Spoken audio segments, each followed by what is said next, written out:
Welcome to Moments with Marianne. This is your host, Marianne Pastana, and we're here today with special guest Kim Chestney, who's here to share with us her new book, The Illumination Code: 7 Keys to Unlocking Your Quantum Intelligence.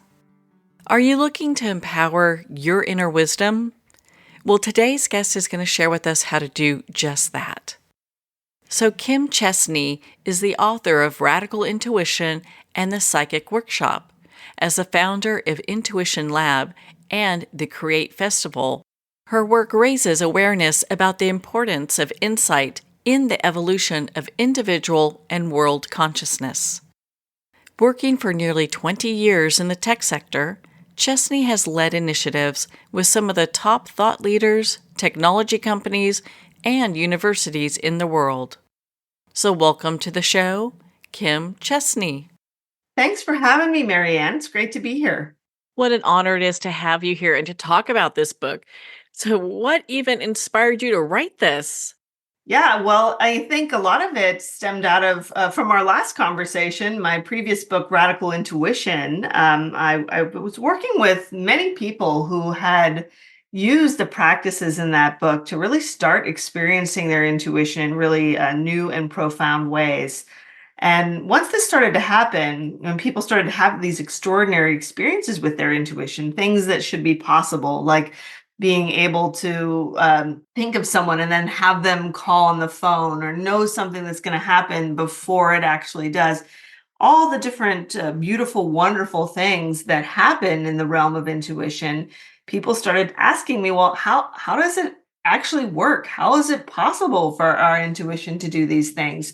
They should be impossible according to the laws of physics that we know. So I set out with the question to really answer that in a no-nonsense way.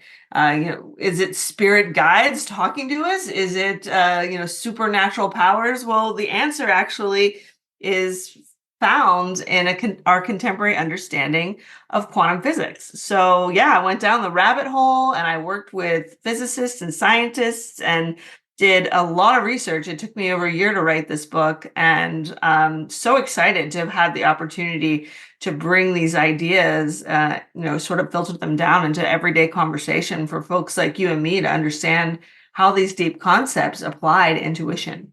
Well, you have to explain to me the Illumination Code. Like, what does that even mean? Yeah. So the idea behind this book, after I really started looking into, the mechanics of how intuition's working through our deep dimension and how that inner wisdom is actually conveyed between our consciousnesses, and what ended up, really growing out of it was this understanding that we live in amidst a field that's called the non-local field, a quantum field, a unified field where all of us are connected.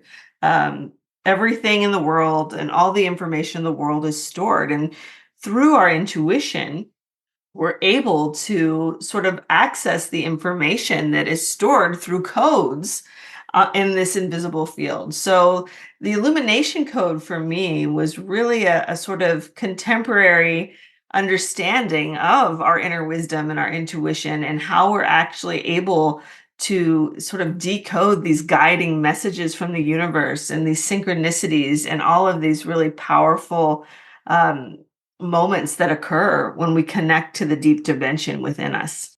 So how does that relate to the concept of quantum intelligence? Yeah, so understanding ultimately where this book led me after going down the rabbit hole and researching it is understanding that intuition is, in fact, a quantum phenomenon.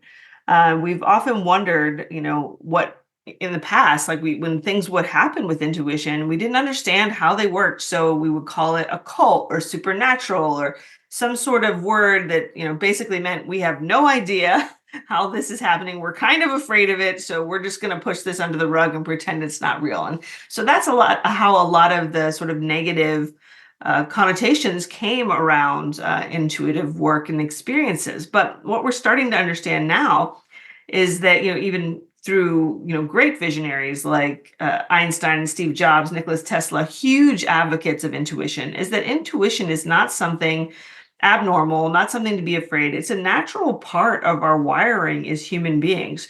And it is, in fact, our quantum intelligence. So genius, the genius that arises in a moment of insight that, we've heard Einstein talk about his aimless moments, and he'd solve problems in the middle of the night when he wakes up from his sleep, right? So it's one of those things where we have the everyday intelligence, right? We figure things out, we solve problems, we're really, really smart. But then there's this sort of quantum intelligence, this intelligence that we simply receive from our connection, our interconnection to that field of everything and all of the information that's out there in the universe. So, I like to think that we're learning to balance both sides of our brain by starting to adapt to this intuitive kind of intelligence that allows us to do things that once were thought to be impossible. In your book, you talk about 7 illumination keys. I'd love for you to share the first one with us. Yeah, so the first one is the real big one. It really sets up the book, and it's a series of keys really to sort of unlock this deep dimension within you to go deeper and deeper into your own experience of your really eternal nature. So the first key is each key is sort of it's sort of a mindset shift, right? So understanding and adopting these 7 mindset shifts is what's going to help you to work and use your quantum intelligence throughout your life and experience that magic of the universe that comes with it. So the first key and the most important key that really sets off the rest of the book is the understanding that a part of you knows everything. And this is something that some people find difficult to really accept, but others of us know that something like that's been going on in my whole life. There's a part of me, a higher self, a deeper self that knows things that I don't know, right, and guides me intuitively. So understanding that we don't have to think of things in terms of woo-woo concepts with intuition. There's really just simply a part of our mind, of our consciousness that knows everything. It knows what's happening with your friends and family when they're in distant places. It knows what tarot card you're going to pick when you pull a card. It knows the future, the past. It knows it all. So when we start to recognize that this is real and there really is a dimension of our being that has access to all the wisdom and information in the universe, then things like intuitive manifestations like precognition or telepathy or prophecy or so many things that are around extrasensory perception really start to make sense. So leaning into this place of acknowledging that you can trust yourself, trust this inner guidance because it comes from a place, the part of you that knows everything. So, how do we get to this place where we can really determine what we're getting is our intuition? Yeah, so that's really one of the key factors. And as the keys go on, you learn more about the qualities of genuine intuition, right? So in order to live by our intuition and by that part of us that knows everything, we have to learn to trust it and know that we're listening to the right voice in our head, right? Because there's a lot of voices in our head. We have our conditioning, we have our inner critic. There's a lot of different ways we talk to ourselves, but we want to align ourselves with that one true north, that voice of our intuition that's always guiding us in the right direction. And the best way to do that is to honor it and learn to trust it. So it's through intuitive practice, through the process of taking that risk and trusting yourself when you have a hunch and seeing how it plays out. And once you start to trust and follow your intuition, the more you do that, the stronger it becomes. So it's really like going to the gym for your intuition. The more you use it, the more you practice with it, the stronger it gets. So it's really important to slow down, to listen, to start, shifting our allegiance from, following everything in the world outside of us in the material world and starting to listen to those nudges and cues and insights that arise from the inside world within us. It seems that everyone can pretty much identify with having these intuitive nudges and Mhm. just knowing that even though it seems impossible, that these things are possible.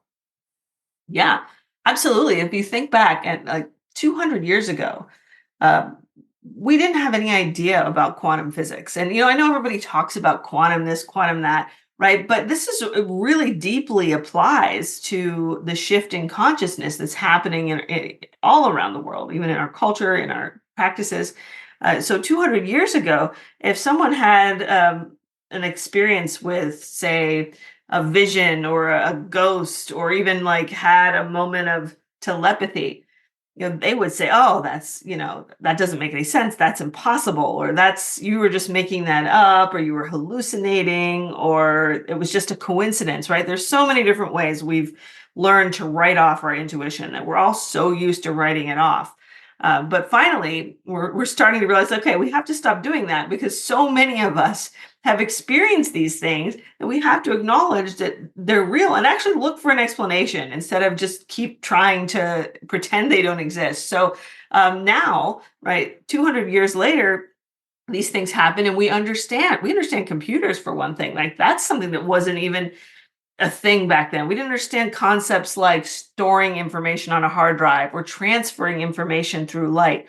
All things that are very much parallel to what we're discovering is happening in this non-local field. We transfer energy on a subliminal level energetically between us, right? In this invisible ether, this invisible worldwide web of information that's held in the space between us. So now we have a better understanding of what's possible in terms of making this stuff happen in our material world than we did 200 years ago. So it's really time that we all sort of, lean into these experiences and start to use them and allow them to inform us and guide us and expand our minds. So, what are some practices that we can use that will help us to really think with our quantum intelligence? Yeah, and so this book is full of them, let me tell you. So as you know from my books in the past, all my books are really doing books. They're not just reading books. So I really want to, explain and set up the sort of the metaphysical scenario that surrounds this kind of work, and to offer an explanation to start with the philosophy. But ultimately, these books are about practicing these things and learning to do them yourself. So don't take it from me. I want you to go out there and experience these things, because it's only when you have these experiences that you really truly believe in them and can stand by them. Like, that's sort of the role of the mystic, right? We experience things. That's how we learn. It's not just about reading about them or writing about them. It's about experiencing them. So this book was designed to help you experience things you never thought you could do, like remote viewing, precognition, past life recall, all different sorts of manifestations of intuitive phenomena. So there's over 30 different exercises in this book that you can do to see how you've already been using intuition in your life naturally. Because like you said, we've all had these experiences to a certain degree.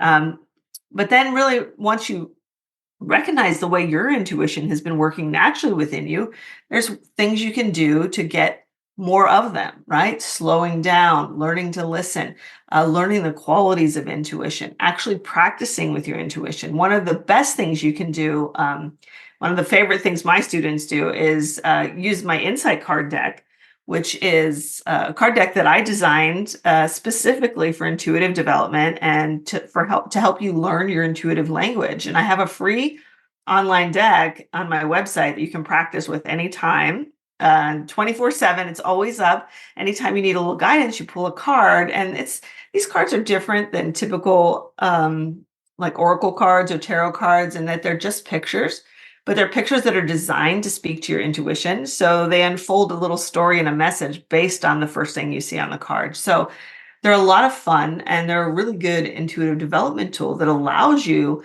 to sort of take this practice out into your life. So when you have to make a decision, you recognize what your intuition feels like, and then you can trust it and live by it 24/7. In your book, you share about the second illumination key and how it really transforms the information we get from the non local field. So, how do we trust that information and how does that come to us?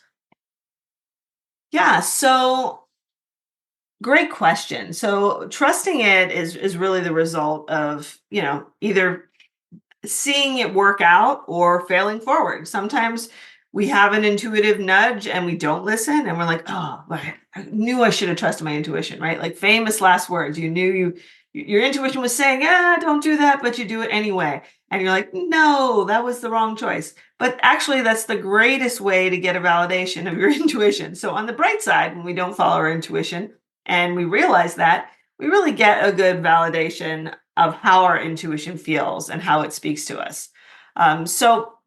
But prior to that, really being able to pick up on this code that we're receiving at all times. So the universe is constantly sending us signals of this information of things that are happening that we're entangled with all the time. So, what we entangle with are things that are in our hearts and minds, things that we think about, people we have feelings for. Those things draw in our connections in our field. And so they're the things that we're naturally going to respond to. You probably aren't going to just be thinking about some company and have them call you at the same time, because you're not entangled with some company, but a friend or family member or someone that you have feelings for. You'll find out that you'll find coincidences and serendipities happening in your relationship because you're entangled with your thoughts and your feelings. So we start to catch the code that really touches us personally. So really to open up with that and connect with our inner space, we just have to be still. We have to be calm. We have to open up to receive. We live in this world where we're so conditioned to go out and do. But we got to stop doing, just listen, right? Because intuition is all about receiving. We don't have to work for it. We don't have to get a PhD for it to work. We just have to learn how to open up and receive it. I like how in your book you talk about do nothing like it's your job. I love that. I say that all the time. It's like one of my favorite things to say, honestly, because think about it. We all feel guilty for doing nothing, right? And if you're not doing anything, you're like, oh, I should be doing something. And that's how we end up getting sucked into social media or doing all this, the mindless stuff that we just can't turn our minds off. So that's why I tell people, like, actually just put white space on your calendar, because doing nothing is the most important time. That's when you get the big ideas, right? When you're taking a shower or just driving to work in the morning or going for a bike ride, that's when those big ideas pop in your head, because that's the only time they can get through. I mean, how many times have you ever had a great idea while you were like sitting at your computer writing? Like, not usually. You usually happens when you're not working, not in the middle of your day, right? It's when you take that calm break and open up space between your thoughts. That's when your intuition can slide in and give you those revelations and those insights and those nudges that we're looking for, that to really help us propel our lives forward. What types of intuitive downloads are there? And, when we get them, how do we know that we're receiving them? Yeah, so there's a lot of different, basically a few different ways where we can just naturally invite intuition into our life. And my favorite is Einstein's idea of aimlessness. And one of the things he talked about was, again, how important it was to be aimless. And he would talk about how he got his best insights just sitting on his rocking chair, rocking, doing nothing, right? So being aimless allows our mind to relax and allows our imagination to really open up to the little insights that come in and to create new ideas. So being aimless is a really powerful thing. And the more we incorporate that, it doesn't mean we do nothing, like, and just be lazy, right? There's a difference between being lazy, doing nothing, and actually being aimless, being open, and just being in presence in your life. So that kind of simple presence of mindfulness and aimlessness opens up I call them no mind portals, right? So these portals that really open up and allow our intuition to come through. Now, dreaming, sleep is another portal, right? I like call sleep backdoor intuition. So a lot of times, if you can't get something through in the light of day when you're awake and conscious, your intuition will slip in through your dreams. And there's so many different ways that our intuition can guide us or send us messages in our dreams, or even when we wake up in the middle of the night, right? For some of the best insights that I get are right when I wake up in the morning, or if I wake up in the middle of the night and I just have a thought drop into my head.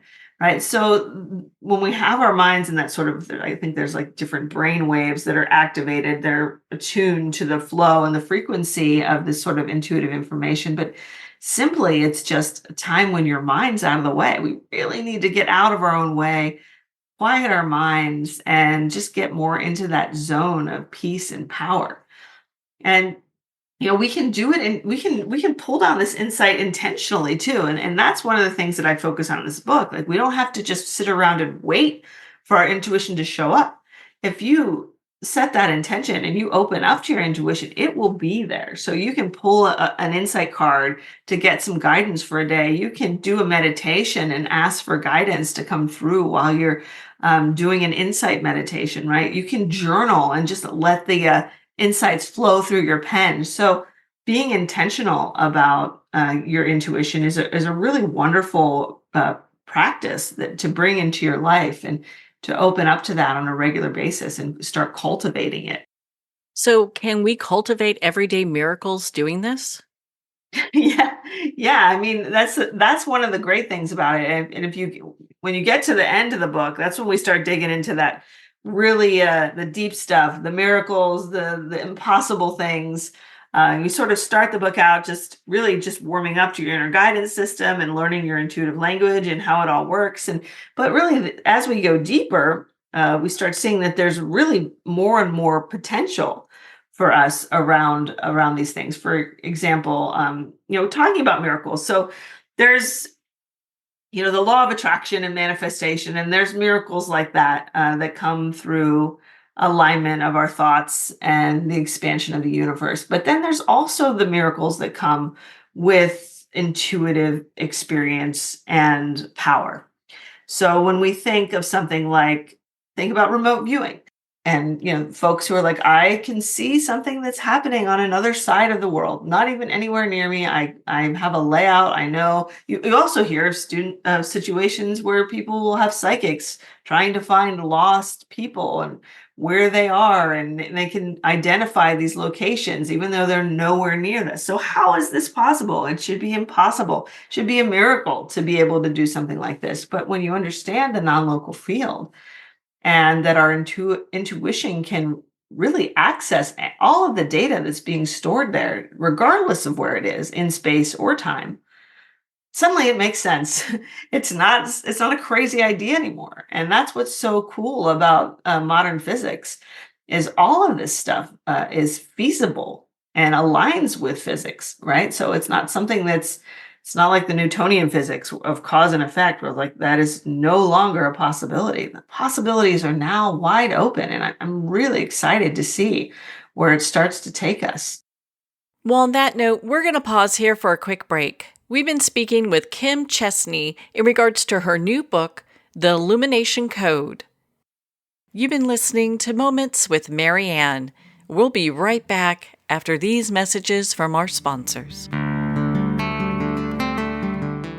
Are you an author, speaker, or expert who is looking for more publicity? Visit radioguestlist.com and sign up for free interview requests from shows looking for guests. Radio Guest List is the #1 free booking resource for radio, podcasts, and TV talk shows who are looking for experts like you right now. Visit radioguestlist.com and sign up today to get the visibility you deserve. There comes a moment when you realize you're somewhere special. When you discover that each beautiful creature that you see has been rescued from a life of absolute horror and brought to this incredibly free place. Here's where their lives were forever changed, and where yours will as well. Discover over 500 tigers, bears, and lions at the brand new visitor center at the Wild Animal Sanctuary just outside Denver. For more information, visit wildanimalsanctuary.org. Discover true freedom at the Wild Animal Sanctuary. It's one thing to become attached to your perfect home, but what do you do when that home becomes attached to you? A family in dire need of a fresh start, a mysterious house tied to the past. Buried deep within the foundation of the old Far Hill Manor lies a centuries-old secret. Dark forces or something stronger just waiting to be discovered. Caretaker, a supernatural thriller by breakout authors R.J. Halpert. Internationally recognized and award-winning author Judy Goodman works and teaches outside the box of limited thinking. Working with people from every walk of life, her goal is to empower you to be the best you can be, no matter what the challenge is. Born with the gift of seeing beyond our normal vision, she has an extraordinary gift of working with every challenge. Teaching beyond conventional wisdom, her work is described as life-changing. Visit judygoodman.com. That's judygoodman.com.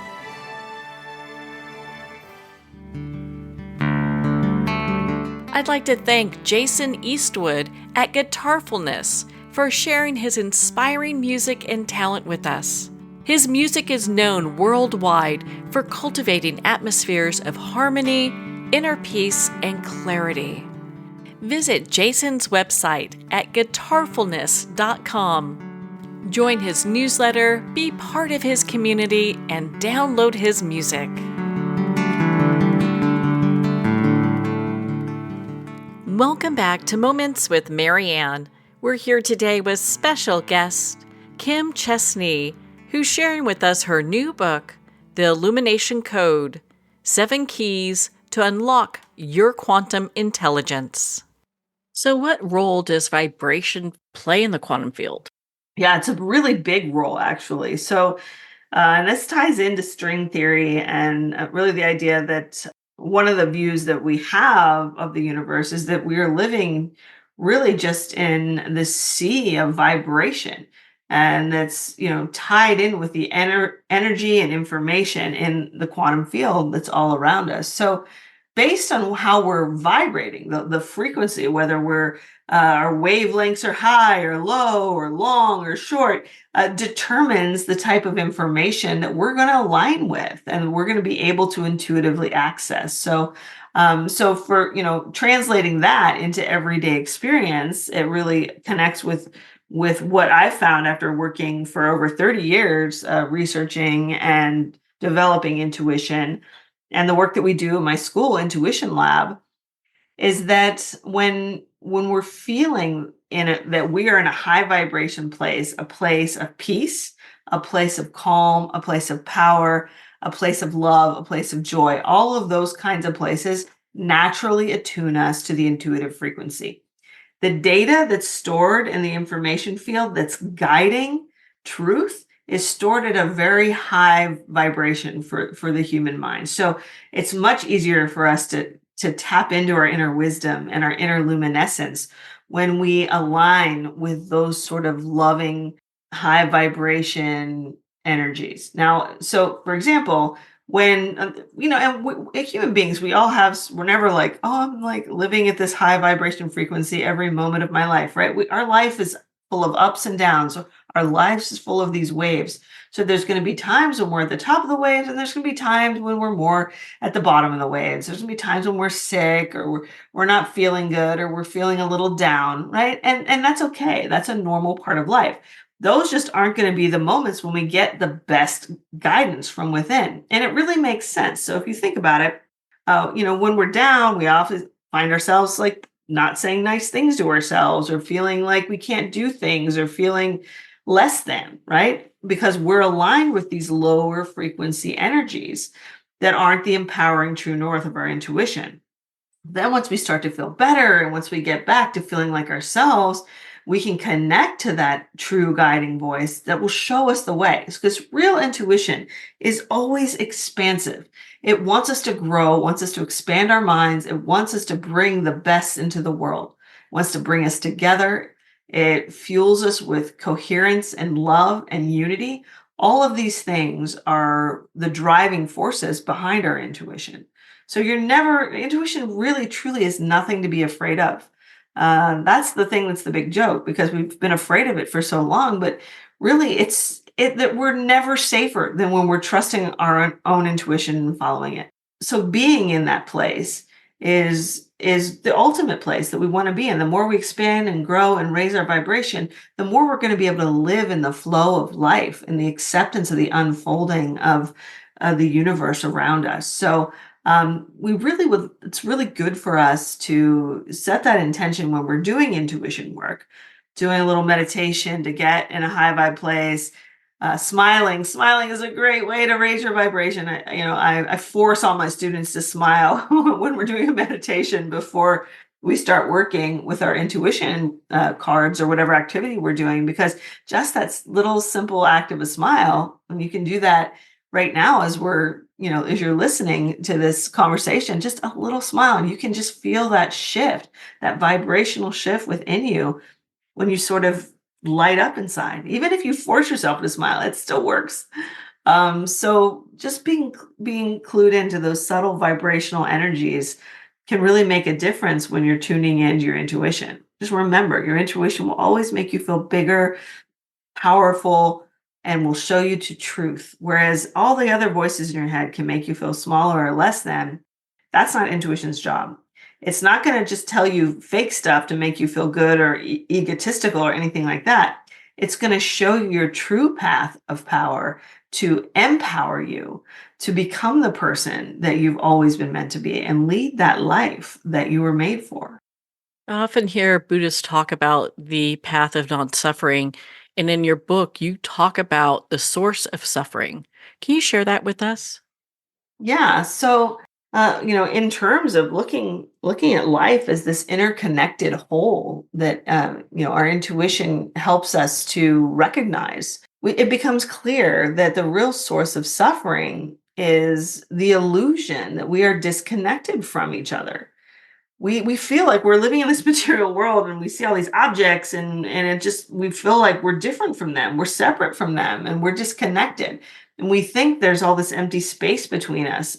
But in reality, there is no such thing as empty space. Everything around us and the invisible quote unquote space between us is alive with information and energy of the quantum field. So we're actually swimming in this beautiful sea of life at all times. But we are living in the material world at this densified level, and the physical reality feels like it's a world of separateness. So when we feel separate, we feel vulnerable, we can feel alone, we can feel like we need to preserve ourselves, right? So we have this instinct for this ego drive for self-preservation. So then it sort of becomes an us and them scenario, because everybody's got their own self that they're trying to take care of and protect. And that really lays the ground for a lot of the challenges and the friction that we see in this world. Ultimately, there's going to be a moment where we have to decide if we're going to stay in this space of otherness and disconnection, or if we're really going to start to rely on our intuition to find the commonality that links us all and brings us all together as one. So there's so much going on in with the planet right now and the people on it. There's just so much chaos. Mhm. So how is it that our connection to, our intuition, does that help with maybe the planet as a whole being able to come to a different state? Yeah, I mean, I think that's the hope, that's the dream.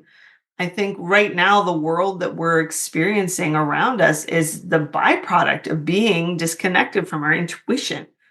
So we're working against each other because we see each other as separate and different. And this creates competition. This creates otherness. There's so much that stems from these ideas that if we were really connected to our intuition, we would see ourselves in everyone else. And we would realize that we're part of this greater interconnected oneness that works together. And really, because your intuition is never going to guide you to a place of that's going to hurt anyone else, right? Because intuition is about the manifestation of the best world, right? So it's really guiding us forward. And the more we start to listen to what it's actually saying to us and start trusting that and living by it, then hopefully we can all just sort of be that small change in our life that eventually gets to a tipping point where we can make this shift to a more peaceful world, to a place where, we can all live in harmony. So is love a form of entanglement?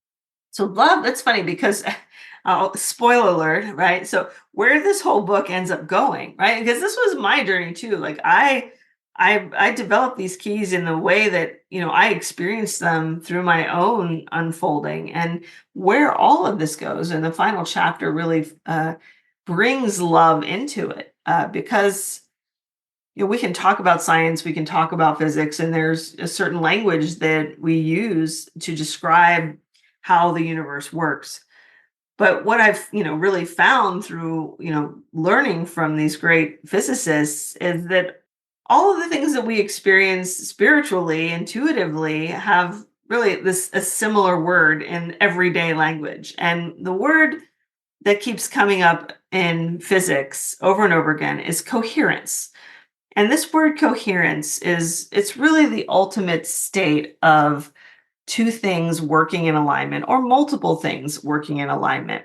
And living in a world of coherence, a world where things come together and live together in the flow, translates to our feeling of love. When we're in a state of coherence with another person, we're in the state of love. And there's no way to describe the state of love unless you've been in the state of love. There's almost no words for it, right? So it's much more than a feeling. And this state of love is really what's on the other side of all of our spiritual journeys, other side of our intuition, other side of physics, right? So coherence, right? That's where we all want to be as one in this oneness, the universal eternal oneness that is in a coherent state of love. So in this state, our intuition is key. It's key to learn how to get into it and to feel the coherence and to intuit the best way to get into alignment with life and be coherent with the unfolding of our own individual lives. In your book, you mention that the quantum field does not dictate our fate. It holds all possibilities. Can you share more about that with us? Yeah, and that's a really important concept because, so we talk about one of the things we talk about with this unified quantum field that is ever present and interpenetrates us and is all around us is that it also shows that there's really no such thing as time, right? So everything that's ever happened or everything that will happen is happening in the eternal now. We are just singular points of consciousness that are experiencing time from a relativistic point of view. So, just like Einstein's theory of relativity, we understand that matter is equal to energy. So there's really no such thing as matter either. That's another illusion. But time is something that we experience because we're living in a linear world of before and after in relativity.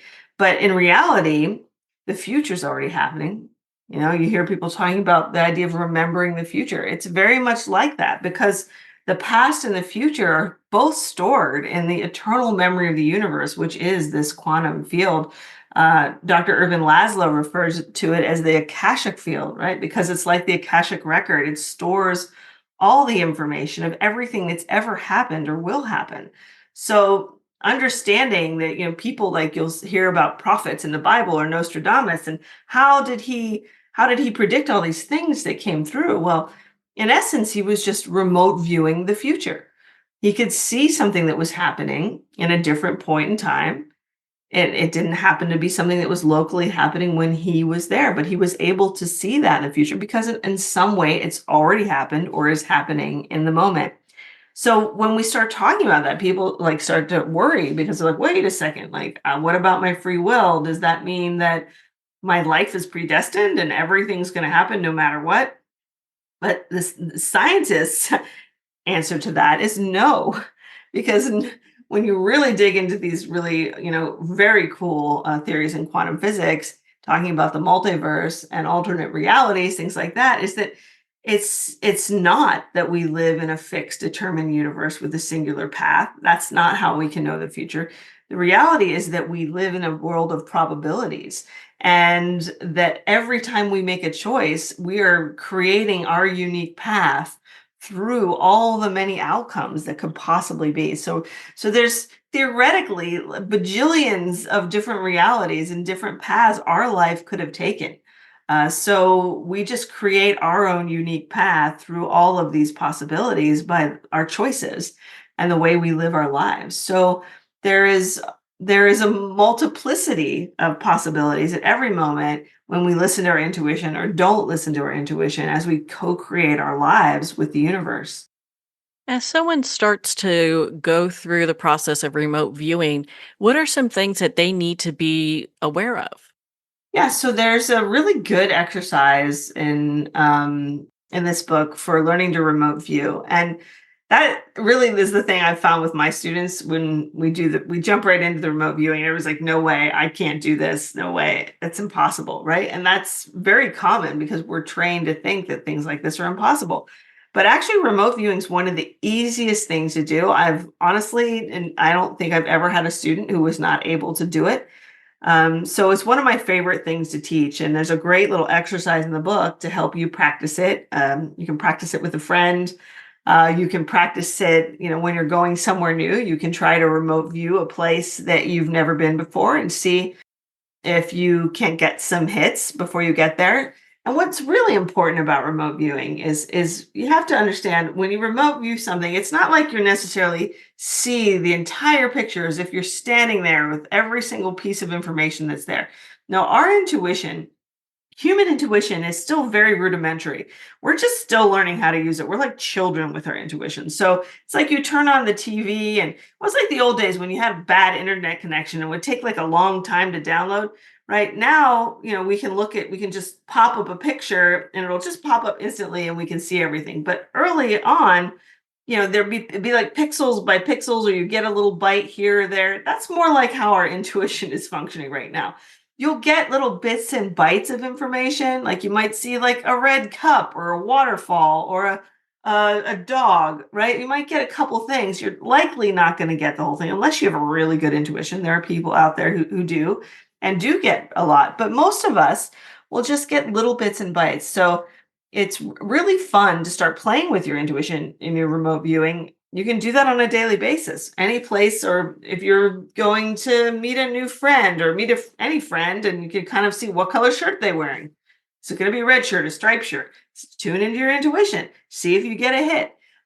So there's a lot of different exercises that I give in this book to work with remote viewing, and just really understanding that you just want to look for the little hits and the little individual drop-ins and not focus so much on, having some grand vision, right? Because intuition's not like that. It's maybe someday it'll be like that. Maybe someday when we get to be so advanced as a civilization, we'll be able to do those things in a more robust way. But for now, just pay attention to those little sort of bits and bytes and drop-ins of information when you start playing with those things. Now, do you offer a remote viewing class as well, aside from the book? Yeah. Yeah. So I offer a class every fall. It's called Higher Powers. And we do all of these kinds of things. We do remote viewing and different types of intuitive development practices that people don't think are possible. So you can practice with the group. We've been doing it at my house. People have been, for the last couple of years, people have been identifying the layout of my house, where I live, like different designs and like decorations in my house. So it was really, really cool. So I think next year we're going to switch to another location because all the students know my house now. And you gotta mix that up so they don't know where things are. Right. You need a clean slate, right? So that no one knows anything. That's the other thing. And to make sure that you don't have a bias ahead of time. So, how can we learn to recognize the signs that the universe gives us? Because I think a lot of times we just kind of pass those by. Right. Yeah. And so the idea with these signs is it gets back to this the concept of attention. What is our attention drawn to? And most of us don't realize that our intuition is deeply, deeply tied to what we randomly notice. So just some tips for recognizing intuition. They are the thoughts, feelings, insights that arrive out of nowhere, right? So we know information is coming from the quantum field when we're not generating it ourselves, right? So it's not something that we're feeling or responding to with our physical senses. It's not something that we're figuring out with our mind, trying to process. it's not something that we're generating with like personal emotions or like wants, needs, attachments, right? So all of those different pathways are connected to our intuition, only they're the ones where our intuition arrives and comes to us out of nowhere. It's that thought that pops into your mind. Oh, that bright idea. I should do this. Or maybe I should call my mom today. And then you found out your mom was like sad and really wanted you to call, right? You just have a moment of epiphany, right? Or there'll be different ways that you're really just moved for no apparent reason. And this ties into signs because what's the key commonality of seeing signs? Like, oh, you happen to look at the clock at 1:11 every day, or you look over at a truck and see, some sort of message of goodwill that you just needed to hear that day. Maybe there's like a bumper sticker or something that says, like God is love, or trust in life, or some little nice thing like that that cheers you up. What is the key factor? The key factor is that you know to look at something at that particular time.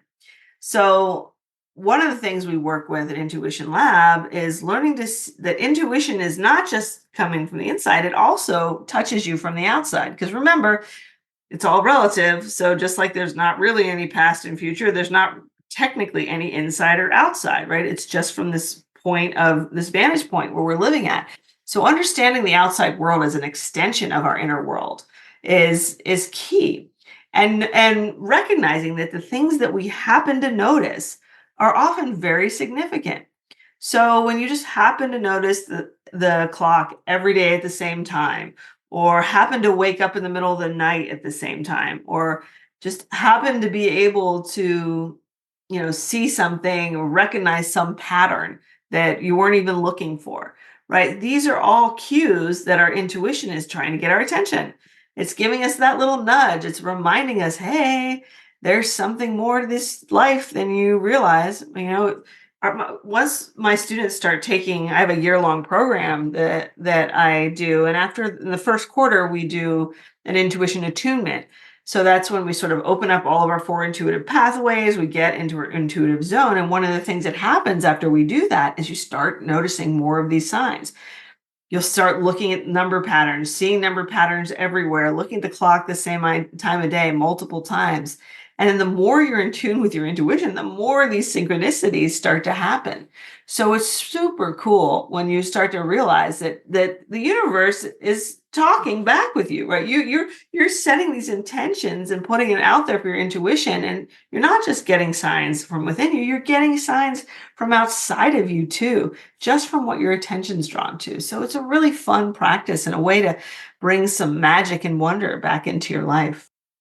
So I know we talked about remote viewing. You also go into past lives. hmm Yeah. And so technically, I've been struggling with the right term for this. So technically, since there's no past and no future, I started to call them other lives, right? Because they are actually all happening in the eternal now, even though they might seem sequentially past to us in the journey of our soul's growth, right? In some way, they're all actually still happening in this moment because there's no such thing as time. So past life recall is one of the most powerful things. Oh my gosh, we just had a past life mastermind last week with my group, and it's unbelievable now. We've been doing this for, I guess, 7 years now, and it's gotten so powerful that, we'll have we have different groups of people that sort of crowdsource people's past lives to try and get validation of the same lives. So we'll all do past life readings for each other and then come together and share and compare notes. And this year we had 4 different groups. And I think 3 of those groups, we had at least 2 different people bringing through the exact same lives for people who don't even know each other like that well at all, and never talk to each other, talk about the same lives and bring through the same information. So it's really exciting to see how when you do this work with other people and you do things in a group, it really energizes the connection, and you're able to do these things that are really bring through great evidence that this is very real and that everyone can do it. I have all kind of people and students in my class, everyone from like lawyers, rabbis, moms, you name it, tech people, all kinds of people, and everyone can do these things. So that's the real message. You don't have to be some guru or sage or psychic to do this stuff. It's part of our unique wiring that each and every human being has. In your book, you talk about deja vu. What is that? So I have a theory about deja vu that, that it's just this little moment when we are tapped into that field of all knowingness, and we just kind of like slip into the quantum field of everything information, and we recognize a place in time, and it feels like we've been there before because we're actually moving into the field where all of this stuff is recorded. So it's a really kind of interesting way of understanding deja vu as a union with the field. That's when we sort of step back from our individual consciousness for like just a moment, just a blip, to feel that oneness. And we might know like what's just ahead with deja vu because we're living in that ever presence of time and space. What are some things that you want our readers and listeners to take away from your book? The ultimate purpose of the book, and apart from obviously reaffirming that intuition is real and that it's a natural part of our human thinking potential, I think that the key behind it all is the rediscovery of magic and wonder in the universe. And that's really what our quantum intelligence leads us to. It takes us right back to all of those amazing experiences that are outside the scope of our linear thinking and brings them back into the threshold of reality. And when we recognize that we can do these magical things and that there's a whole world of wonder and discovery out there, it opens up the whole new frontier.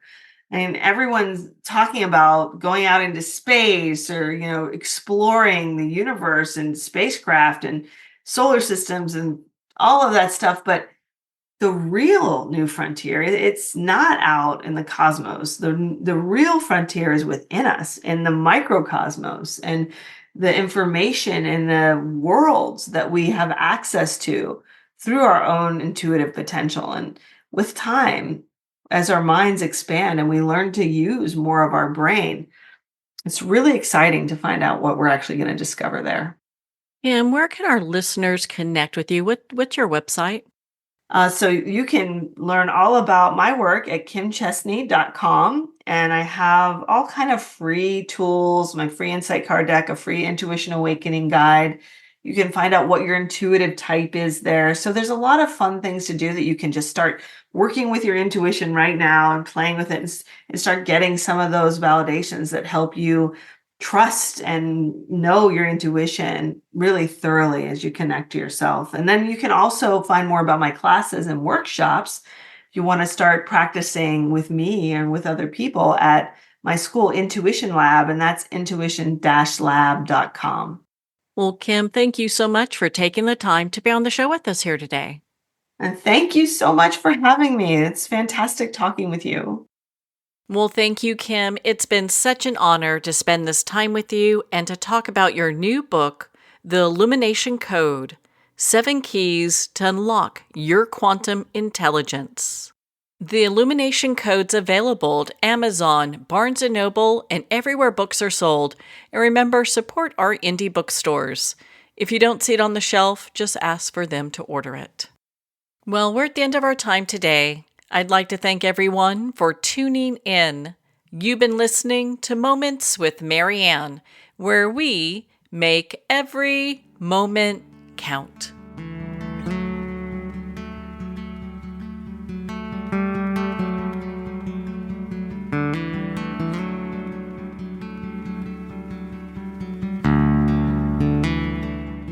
In a single moment, your life can change. Moments with Mary Ann is a transformative hour that covers an endless array of topics with the best of the best. Her guests are leaders in their fields, ranging from inspirational authors, top industry leaders, and business and spiritual entrepreneurs. Each guest is gifted and a true visionary, a recognized leader in her own work, and while teaching others to develop, refocus, and grow, Mary Ann will bring the best guest and sometimes a special surprise. Don't miss this. You never know just which moment will change your life forever. Make sure to tune in and visit momentswithmarianne.com for more information.